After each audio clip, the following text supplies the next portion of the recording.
The kitchen clock ticked past midnight when my world imploded. Not with fire or fury, but with 5 simple words that cut deeper than any blade ever could. I still love my ex. I stood there, dish towel in hand, watching my wife Lydia lean against our granite countertop like she'd just commented on the weather. Her blonde hair caught the overhead light, perfectly styled even at this ungodly hour. Everything about Lydia was perfect. Her makeup, her clothes, her boutique, that made her the envy of every woman in Ashcroft, Maine. Everything except her marriage vows, apparently. "Brooks, are you listening to me?" she asked, her voice carrying that familiar edge of impatience. I said Julian and I have been seeing each other behind your back for 5 years. 5 years, our entire marriage. I'm Brooks Harper, 44 years old, forensic accountant, and apparently the biggest fool in New England.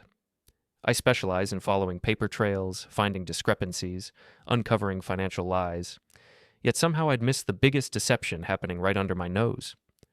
5 years, I repeated, my voice steady despite the earthquake happening inside my chest. Lydia laughed. Actually laughed. The sound echoed off our expensive kitchen tiles, the ones she'd insisted we install last spring. "Oh, don't look so shocked. You had to know something was up. All those late nights at the boutique? Those weekend inventory trips to Portland?" I set the dish towel down carefully, my hands surprisingly steady. "I thought you were building your business?" I was. Julian's been helping me with the books, among other things. She examined her perfectly manicured nails. "You're sweet, Brooks, really. Stable, reliable. But let's be honest, you're more like a financial safety net than a husband." A safety net. 5 years of marriage, and that's what I was to her. A safety net. "Julian makes me feel alive," she continued, apparently mistaking my silence for acceptance. "He understands passion, ambition. He's got vision for expanding the boutique, maybe opening locations in Boston, New York. You audit people's mistakes for a living." I studied my wife's face, looking for any trace of remorse, any hint that this conversation was tearing her apart the way it was destroying me. Nothing. She looked relieved, like she'd finally taken off shoes that were too tight. "So what happens now?" I asked. Lydia shrugged. "I don't know. I suppose we figure it out. Maybe we can work something out where..." "Where what? I finance your affair?" Her eyes flashed. "Don't be dramatic. Julian and I have history. Real history. You and I. We have a mortgage and a joint checking account." That's when it hit me. All those little anomalies I'd noticed over the years, the cash withdrawals that didn't quite add up, the business expenses that seemed inflated, the way Lydia always handled the boutique's books herself, even though I'd offered to help dozens of times. I'm a forensic accountant. I find financial lies for a living, and my wife had been lying to me financially for 5 years. "You've been using boutique money," I said quietly. Lydia's confident expression flickered for just a moment. "What are you talking about?" "The cash withdrawals, the inflated vendor payments, the mysterious consulting fees." I felt something cold and calculating settle in my chest. "You've been funneling money from Lydia's Loft to fund your relationship with Julian?" "That's ridiculous." "Is it? Because I've been doing your taxes for 5 years, Lydia. I've seen every receipt, every bank statement, every credit card bill. I just never connected the dots because I trusted you." She straightened up, her voice turning sharp. "You don't know what you're talking about." "But I did.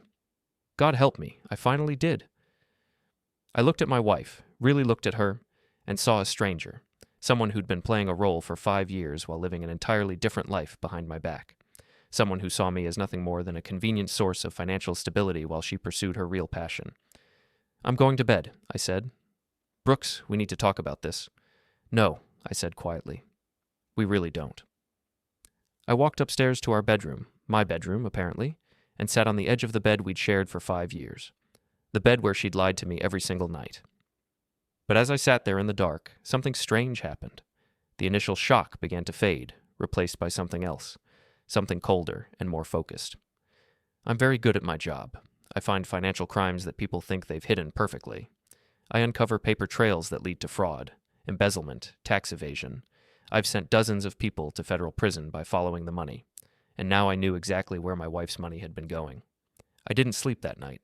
Instead, I sat in my home office, surrounded by 5 years' worth of tax documents, bank statements, and business records. By dawn, I had a complete picture of Lydia's financial infidelity. It was worse than I'd thought. She hadn't just been skimming cash for romantic dinners with Julian. She'd been systematically defrauding her own business, creating fake vendor accounts, inflating expenses, and funneling thousands of dollars through a complex web of financial deception that would have impressed some of the white-collar criminals I'd helped prosecute. The boutique's books were a masterpiece of creative accounting. Lydia had been stealing from herself, then claiming the losses as business expenses on our joint tax returns. She'd been committing tax fraud on a federal level, and I'd unknowingly signed my name to it. At 7 a.m, I heard Lydia's heels clicking down the stairs. She was getting ready for another day at the boutique, another day of playing the successful businesswoman while secretly funding her affair with my financial backing. I made my decision. I packed a single suitcase with essentials, loaded my car with boxes of documents, and left our house before Lydia returned from her morning coffee run. I didn't leave a note. I didn't explain where I was going. I just disappeared. I rented a small apartment above Murphy's hardware store on Main Street, 3 blocks from my office and exactly 1.2 miles from the boutique. Close enough to watch the show that was about to unfold, far enough to maintain plausible deniability. My office became my war room. Harper and Associates Forensic Accounting occupied the second floor of a converted Victorian house, with windows that overlooked Ashcroft's quaint downtown district. From my desk, I could see the cheerful yellow awning of Lydia's Loft, where my soon-to-be ex-wife continued her daily performance as the town's most successful female entrepreneur. If only they knew the truth. I spread 5 years' worth of financial documents across my conference table like a general planning a campaign. Bank statements, credit card bills, tax returns, business receipts, vendor contracts, everything told the same story of systematic fraud and deception. Lydia had been clever. I had to give her that. She'd created a shell company called Northeastern Consulting Services that existed only on paper. Every month, Lydia's Loft would pay this fictional company for marketing and business development services. The money would flow through a series of accounts before ultimately ending up in Julian's pockets. Julian Marks, Lydia's high school sweetheart, the charming failure who'd never held a steady job but somehow always had money for expensive dinners and weekend getaways. I'd met him a few times at town events. Tall, handsome in a weathered way, with the kind of easy smile that made people trust him with their money. Big mistake. I pulled up Julian's financial history. Amazing what you can find when you know how to look. 3 failed businesses in the past decade, each one ending in bankruptcy or mysterious closure. A pattern of borrowing money from friends and family, then disappearing when payment came due. 2 restraining orders from ex-girlfriends who'd discovered he'd been stealing from them, and now he was stealing from my wife. Or rather, my wife was stealing for him. My phone rang, interrupting my research. Lydia's name appeared on the screen. "Brooks, where are you? Your car's gone, your clothes?" "I'm fine," I said calmly. "Fine?" You disappeared without a word. "I've been worried sick." "Have you?" Silence stretched between us. Then, "Look, I know last night was difficult, but we can work through this. We're adults. We can figure out an arrangement that works for everyone." An arrangement, like I was a business partner being bought out, not a husband whose wife had been cheating for their entire marriage. "What kind of arrangement?" I asked. "Well, Julian and we want to be together, but that doesn't mean we have to destroy everything we've built. The house, the boutique, our life here in Ashcroft. Maybe we could share." Share. She wanted me to financially support her affair. "That's an interesting proposal," I said. "Let me think about it." "Really?" Hope crept into her voice. "Brooks, I know this is hard, but you're being so mature about this. Most men would be screaming and throwing things. Most men hadn't spent 5 years unknowingly documenting their wife's financial crimes. "I'll be in touch," I said, and hung up. I returned to my documents, but my concentration was broken by a knock at my office door. Mick Sullivan stood in the doorway, holding 2 cups of coffee and wearing his usual concerned expression. Mick was my closest friend in Ashcroft, maybe my only real friend. We'd met 3 years ago when his construction company hired me to investigate suspected embezzlement by his bookkeeper. I'd saved his business and earned his loyalty. At 52, Mick was built like the boxer he'd been in his youth. Broad shoulders, scarred knuckles, and the kind of direct manner that cut through small-town politeness. "Heard you moved out," he said, settling into the chair across from my desk. "Want to talk about it?" I gave him the basics: Lydia's confession, her 5-year affair, her suggestion that we share our marriage.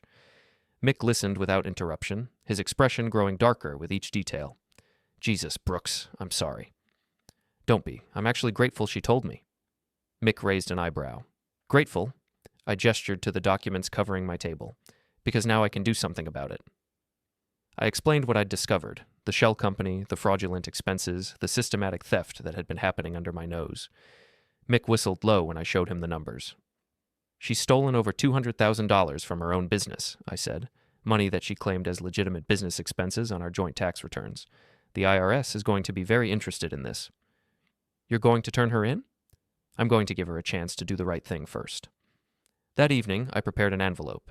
Inside, I placed copies of every damning document I'd compiled, bank statements showing the fraudulent transfers, copies of checks made out to the fictional consulting company, tax returns with highlighted discrepancies, and a complete financial analysis showing exactly how much money had been stolen and where it had gone. On top of the stack, I placed a single sheet of paper with a handwritten note. Lydia, I found your paper trail. Every transaction, every fake invoice, every fraudulent expense claim. You have 48 hours to make this right before I contact the authorities. B. I drove to our house, her house now, I supposed, and slipped the envelope under the front door. Then I sat in my car across the street and waited. 20 minutes later, Lydia's BMW pulled into the driveway. She walked to the front door with her usual confident stride, designer heels clicking on the walkway. She bent to pick up the envelope, and I watched her face change as she read my note. Even from across the street, I could see her hands shaking as she flipped through the documents. She fumbled with her keys, dropped them, picked them up, finally got the door open, and disappeared inside. My phone rang 30 seconds later. Brooks, what is this? Exactly what it looks like. These are private financial records. There are joint tax returns, Lydia. My signature is on every one of them, which means when the IRS investigates your fraud, I'm going to be very interested in cooperating with their investigation. You bastard. You sneaky, vindictive bastard. 48 hours, I said, and hung up. I drove back to my apartment and opened a bottle of wine, a good bottle, one I'd been saving for a special occasion. This seemed special enough. For the first time in years, I felt like myself again. Not Lydia's financial safety net, not the boring accountant who audited other people's mistakes. I was Brooks Harper, forensic accountant, and I was very good at my job. The hunt had begun. 48 hours came and went, without a word from Lydia. I hadn't expected her to confess and make restitution. That would have required a conscience she'd proven she didn't possess. But I had hoped she might at least try to negotiate. Her silence told me everything I needed to know. On Thursday morning, I made 3 phone calls. The first was to the IRS whistleblower hotline. The second was to the Maine State Tax Assessor's office. The third was to Agent Sarah Martinez at the FBI's Financial Crimes Division in Portland. I'd worked with Agent Martinez on 2 previous cases involving business fraud. She was thorough, professional, and had a particular distaste for tax cheats who thought they were too clever to get caught. Brooks, good to hear from you, she said when I identified myself. Please tell me you have another gift-wrapped case for us. Better than gift-wrapped. This one comes with a bow and a confession.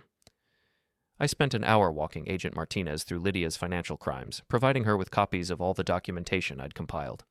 She was particularly interested in the shell company scheme and the systematic nature of the fraud. This is federal tax evasion, money laundering, and wire fraud, she said. We're talking serious prison time if we can prove intent. The intent is documented in her business records. She knew exactly what she was doing. And you said she's been using this money to fund an extramarital affair? For 5 years. Her lover, Julian Marks, has been the primary beneficiary of the stolen funds. I can provide his financial records as well. Agent Martinez was quiet for a moment. Brooks, I have to ask, are you sure about this? Once we open an investigation, there's no going back. Your wife will face federal charges.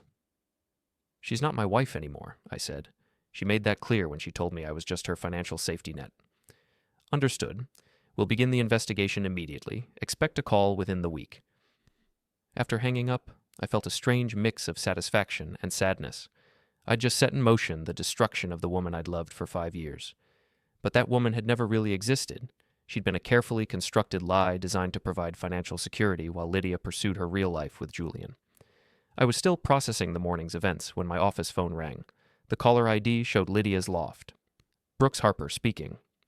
Mr. Harper, this is Nina Greer. I work at Lydia's boutique. Nina was Lydia's assistant manager, a gossipy 20-something who knew everyone's business in Ashcroft.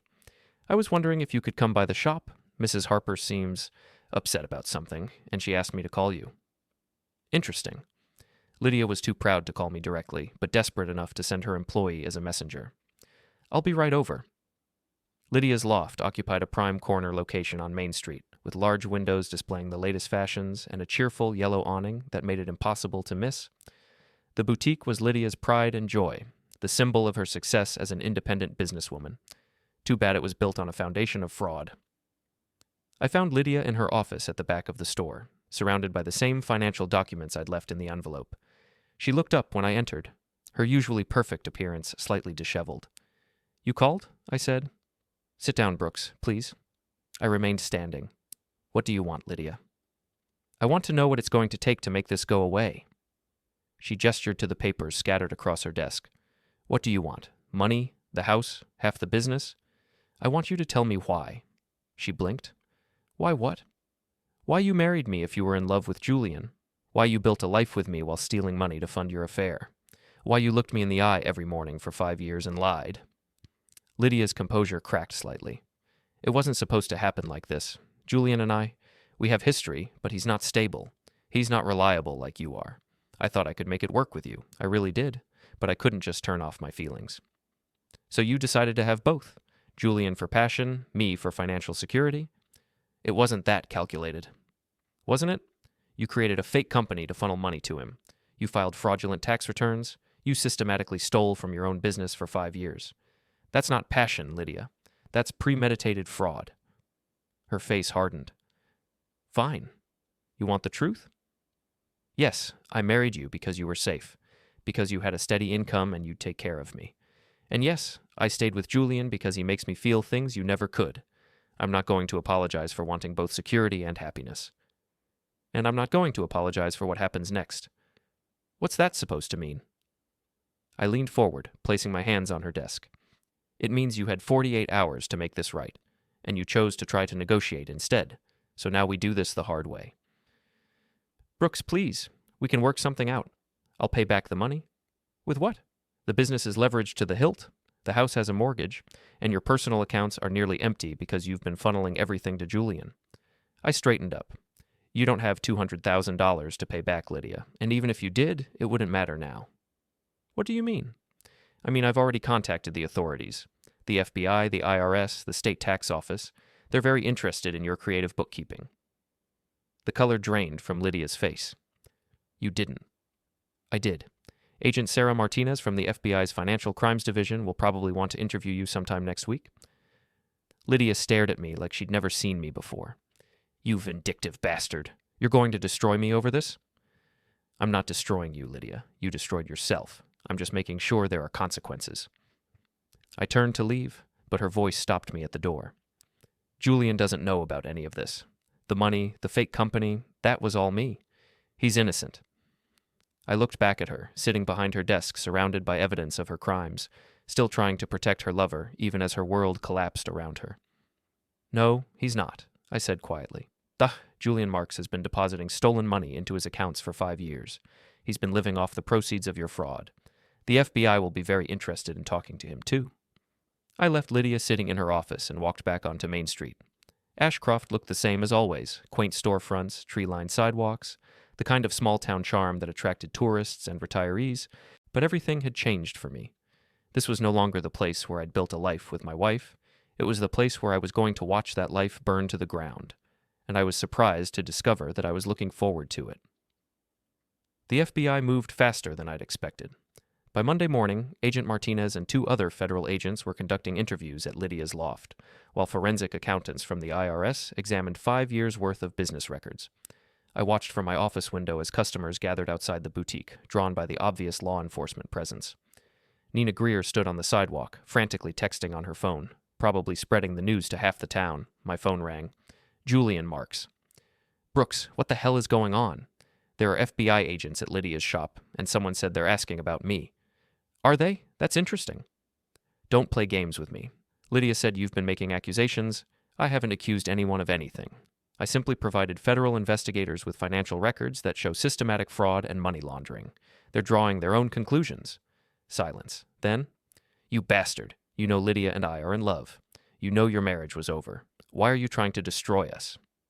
"I'm not trying to destroy anyone, Julian. I'm just very good at following paper trails. And the trail of stolen money leads directly to your bank accounts." "I never stole anything."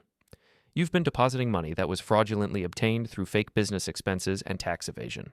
That makes you an accessory to federal crimes. The FBI will explain the details when they interview you." I hung up and returned to watching the scene unfold outside Lydia's loft. The federal agents emerged after 2 hours, carrying boxes of evidence. Lydia appeared in the doorway, her face pale and drawn, watching her life's work being carted away as potential evidence in a criminal case. That afternoon, I received a visit from Detective Ray Sloan of the Ashcroft Police Department. Detective Sloan was a 20-year veteran with the kind of suspicious nature that made him good at his job and difficult to like personally. "Brooks, I need to ask you some questions about your wife's business." "Ex-wife." And what kind of questions?" "The federal boys are being tight-lipped, but word is there's some kind of financial investigation going on. Your name came up as someone who might have information." I gestured for him to sit down. "What do you want to know?" "Did you have any knowledge of irregularities in your wife's business practices?"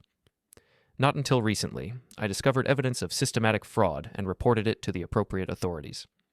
Detective Sloan studied my face. "Must have been hard, turning in your own wife." "She's not my wife anymore. She made that clear when she told me about her 5-year affair." "Ah." Sloan nodded like something had clicked into place. "So this is about revenge." "This is about justice. Lydia committed federal crimes. She stole money and evaded taxes. The fact that she was also cheating on me is irrelevant to the criminal investigation. But not irrelevant to you." I met his gaze steadily. "Detective, I'm a forensic accountant. I've built my career on finding financial crimes and bringing them to light. When I discovered that my own wife was committing those crimes, I did what I always do. I followed the evidence and reported it to the authorities." Sloan made a few notes in his notebook. "Julian Marks says you've been harassing him." "Julian Marks is lying. I've had 2 phone conversations with him, both of which he initiated. I haven't contacted him, threatened him, or harassed him in any way. He says his car was vandalized last night. Someone keyed 'thief' into the paint." I raised an eyebrows. "That's unfortunate. Have you considered that he might have other enemies? A man who's been living off stolen money for 5 years probably owes debts all over town." Detective Sloan closed his notebook. "Just keep your distance from both of them, Brooks. Let the feds handle their investigation." "Of course." After Sloan left, I allowed myself a small smile. Julian's car had indeed been vandalized, but not by me. I'd simply made a few strategic phone calls to people Julian owed money, former business partners, ex-girlfriends, local contractors he'd stiffed over the years. Amazing how quickly word spreads in a small town when someone's financial secrets come to light. That evening, I drove to the Drowned Dog, Ashcroft's only real bar. It was the kind of place where working-class locals gathered to drink beer and complain about their problems, the opposite of the trendy wine bars Lydia preferred. I was nursing a whiskey when Julian Marks walked in. He spotted me immediately and made a beeline for my table. Julian looked like he'd aged 5 years in the past week. His usually perfect hair was disheveled, his expensive clothes wrinkled, and his charming smile was nowhere to be seen. "We need to talk," he said, sliding into the chair across from me. "I'm listening." "This has gone far enough. Lydia made some mistakes with the business, fine, but you're trying to destroy both of us out of spite." "I'm not trying to destroy anyone. I reported crimes to the authorities. What happens next is up to them." Julian leaned forward, lowering his voice. "Look, I know you're hurt about Lydia and me, but what we have is real. We've loved each other since high school. You were just a detour. A 5-year detour that financed your lifestyle." His face flushed. "I never asked her to steal money." "You didn't have to. You just kept spending it, knowing it was coming from fraudulent sources. That makes you complicit. You can't prove I knew anything about her business practices." I pulled out my phone and showed him a photo, a screenshot from Lydia's computer showing an email Julian had sent her 6 months ago. Quote, "The consulting payment is late again. I need that money by Friday or my landlord is going to evict me. Can't you just create another invoice like last time?" End quote. Julian stared at the screen, his face going pale. "Where did you get that?" Lydia's computer. Amazing what people leave in their email folders. The FBI found it very interesting." He slumped back in his chair. "Jesus Christ. You knew exactly what she was doing, Julian. You encouraged it. You benefited from it. And now you're going to pay for it." Julian's desperation turned to anger. "You think you're so smart, don't you? The brilliant accountant who solved the big mystery, but you know what you really are? You're a pathetic little man who couldn't satisfy his own wife." I sipped my whiskey, unmoved by his outburst. "And you're a con artist who's about to discover that federal prison doesn't have the same amenities as the lifestyle Lydia's been funding for you." Julian stood up abruptly, his chair scraping against the floor. This isn't over. Yes, it is. He stormed out of the bar, leaving me alone with my drink and the satisfaction of watching a guilty man panic. Around me, the other patrons pretended they hadn't been listening, but I could see the curiosity in their eyes.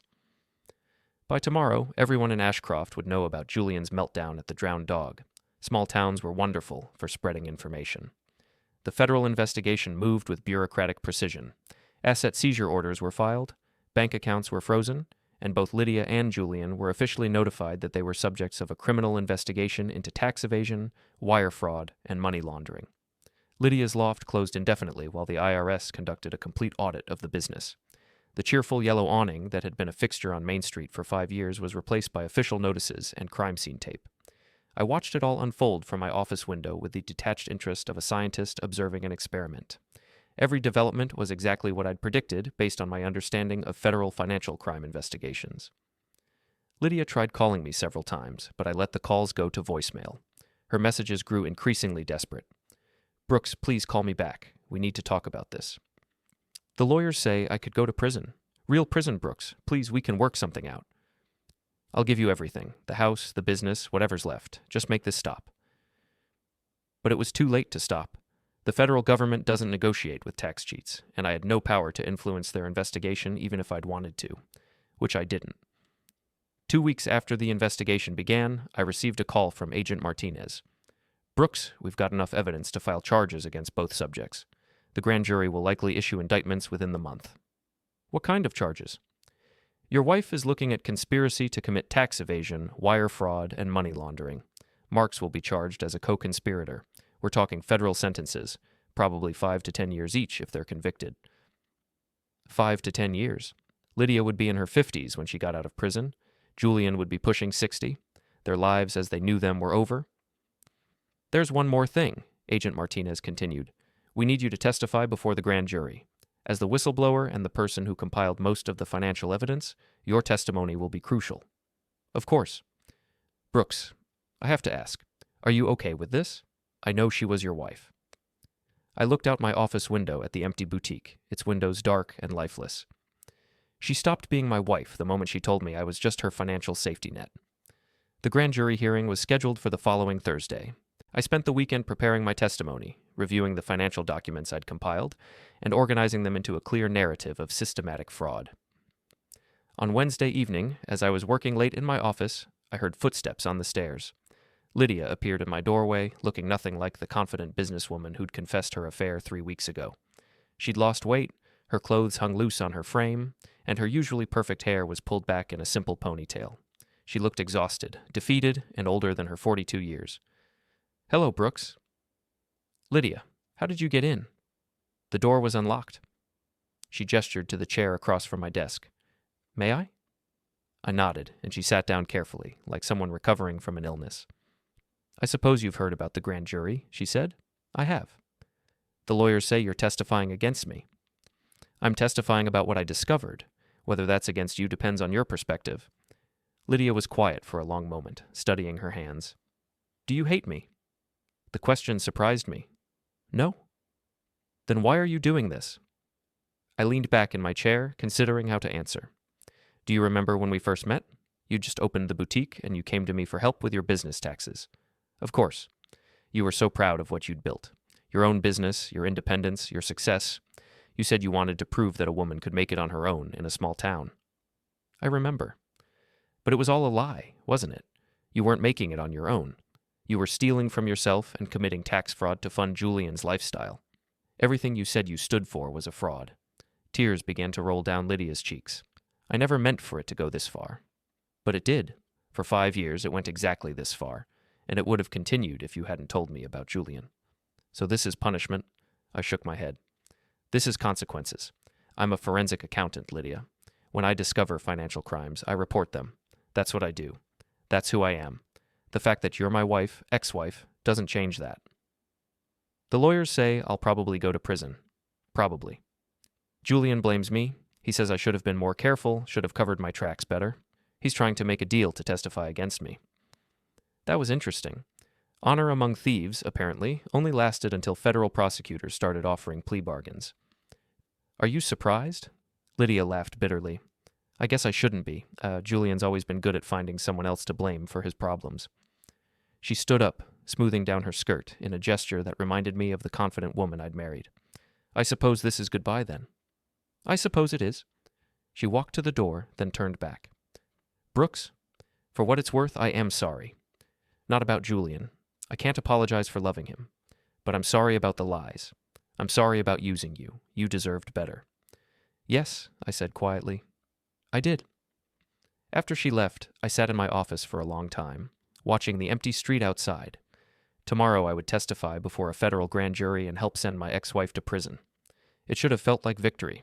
Instead, it just felt like the end of a very long, very complicated audit.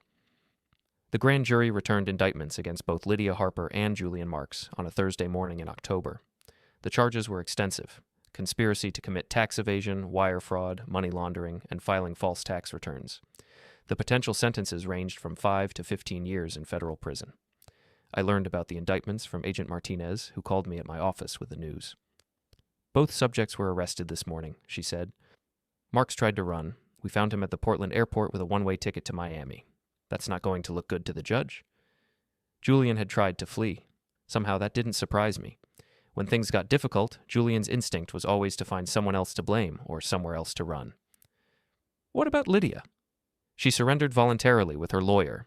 Very cooperative. She's been released on bond pending trial. I hung up and looked out my office window at the empty boutique. Crime scene tape still fluttered from the doorway, and official notices covered the windows. The symbol of Lydia's success had become a monument to her downfall.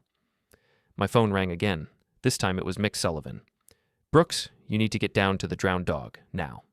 Why? Just get down here, trust me. I found Mick at the bar, nursing a beer and watching the local news on the television mounted above the bottles. The lead story was about the federal indictments, complete with footage of Lydia being led into the courthouse in handcuffs and Julian being arrested at the airport. Thought you'd want to see this, Mick said. On screen, a reporter was interviewing several Ashcroft residents about their reactions to the arrests. The responses ranged from shock to outrage to satisfaction that justice was being served.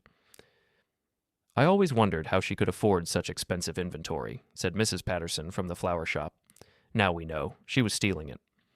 That Julian character never worked an honest day in his life, added Tom Morrison from the hardware store. Should have known he was living off stolen money. The reporter concluded with a summary of the charges and potential sentences. Both defendants are scheduled for arraignment next week. If convicted, they could face up to 15 years in federal prison. I ordered a whiskey and watched the coverage with grim satisfaction. The investigation I'd initiated had reached its logical conclusion. 2 people who'd committed serious federal crimes were going to face the consequences of their actions. How do you feel? Mick asked. Tired. But satisfied? I considered the question. Yes, satisfied. Over the next few weeks, the case dominated local news and gossip. Ashcroft was a small town where everyone knew everyone else's business, and the spectacular downfall of one of the community's most prominent businesswomen provided endless material for speculation and discussion. I heard through various sources that Lydia had been forced to sell the house to pay for legal fees. She was living in a small apartment above the dry cleaner, working as a cashier at the grocery store, the only job she could find with federal charges pending. Julian, meanwhile, had been denied bail after his attempted flight and was sitting in the Cumberland County Jail awaiting trial. His lawyer was reportedly trying to negotiate a plea deal that would reduce his sentence in exchange for testimony against Lydia. The irony wasn't lost on me. The great love affair that had destroyed my marriage was ending with Julian trying to save himself by betraying Lydia. 3 months after the indictments, both defendants accepted plea bargains. Lydia pleaded guilty to tax evasion and wire fraud in exchange for a sentence of 6 years in federal prison. Julian pleaded guilty to conspiracy and money laundering, receiving 4 years. I attended the sentencing hearing, sitting in the back of the courtroom as Judge Patricia Coleman delivered the final judgment on my former life.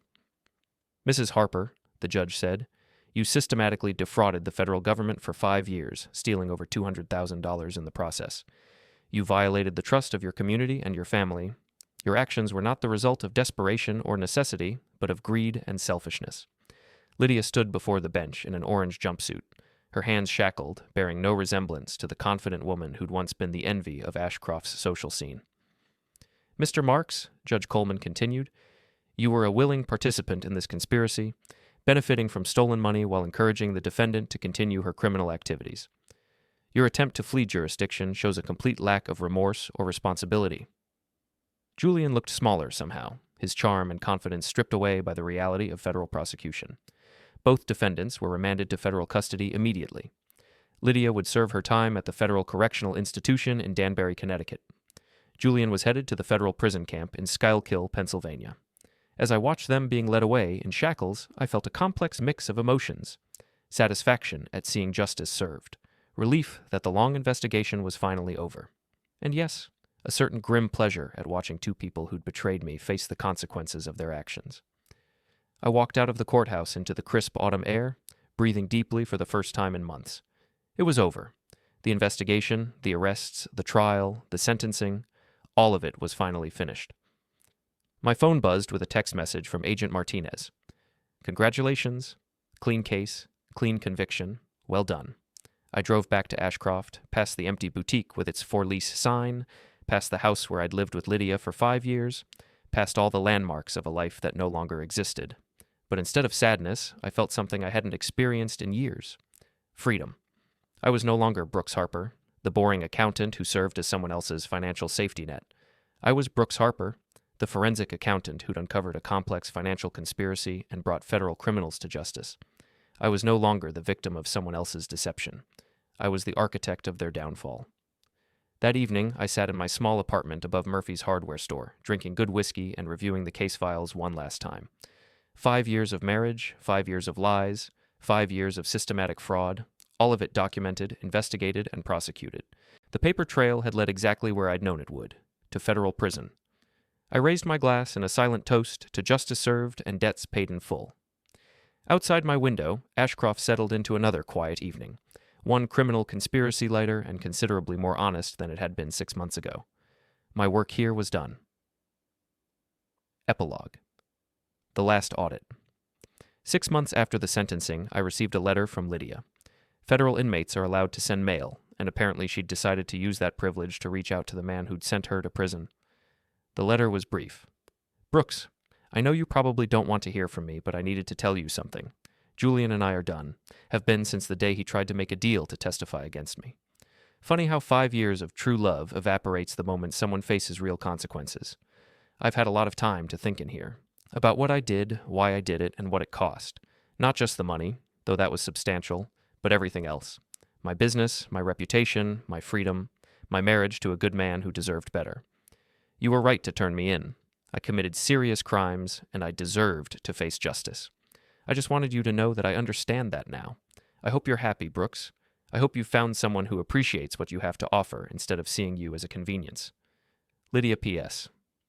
Julian sends his regards. Just kidding. Julian doesn't send anything except requests for commissary money, which I ignore. I read the letter twice, then filed it away with the rest of the case documents. It was a nice gesture, I supposed, but it didn't change anything. Lydia was serving 6 years in federal prison for crimes she'd committed willingly and systematically. Her regret, while perhaps genuine, came several years too late to matter. I'd moved on. My forensic accounting practice had grown significantly since the Harper Marks case. Word of my success in uncovering complex financial fraud had spread throughout Maine and New Hampshire, bringing new clients and more interesting cases. I'd hired 2 associates and moved to a larger office downtown. I'd also started dating again, something I hadn't thought I'd be ready for so soon. Her name was Sarah Chen, and she was a prosecutor with the State Attorney General's office. We'd met during a financial crimes seminar, bonded over our shared appreciation for well-documented evidence, and discovered we had more in common than just professional interests. Sarah knew the whole story about Lydia and Julian. She'd actually followed the case in the legal news and had been impressed by the thoroughness of my investigation. "You don't just follow paper trails," she'd told me. "You create them." It was the best compliment I'd ever received. On a warm Saturday morning in June, exactly 1 year after Lydia's confession had destroyed my marriage, I drove through Ashcroft on my way to meet Sarah for lunch in Portland. The town looked the same as always, tree-lined streets, quaint storefronts, the kind of New England charm that attracted tourists and retirees. Lydia's former boutique had been leased by a young couple who'd turned it into a coffee shop and bookstore.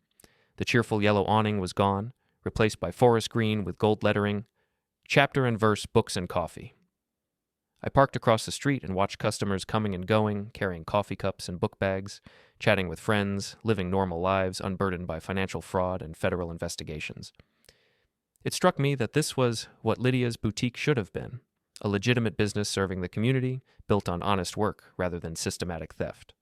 The new owners were probably making less money than Lydia had claimed to make, but they were doing it legally, ethically, and sustainably. They were building something real instead of maintaining an elaborate lie. My phone buzzed with a text from Sarah. "Running 5 minutes late. Order me the salmon if you get there first." I smiled and put the car in drive. I had a lunch date with a brilliant, beautiful prosecutor who appreciated my work and understood my values. I had a thriving business built on my legitimate skills and reputation. I had a future that belonged entirely to me, free from the complications of other people's crimes and deceptions. As I drove out of Ashcroft, I caught a glimpse of myself in the rearview mirror. I looked older than I had a year ago, but also more confident, more self-assured, more like the person I was meant to be instead of the person I'd been trying to be for someone else. Brooks Harper, forensic accountant. Not someone's financial safety net or convenient cover story, but a professional who followed evidence wherever it led and ensured that financial crimes had consequences. It was a good life, an honest life, a life built on my own terms. Behind me, Ashcroft disappeared around a bend in the road, taking with it the last remnants of a marriage that had been built on lies and sustained by fraud. Ahead of me lay Portland, lunch with Sarah, and whatever cases and challenges the future might bring. I'd closed the books on Lydia Harper and Julian Marks. Their audit was complete, their debts paid in full. Time to start a new ledger.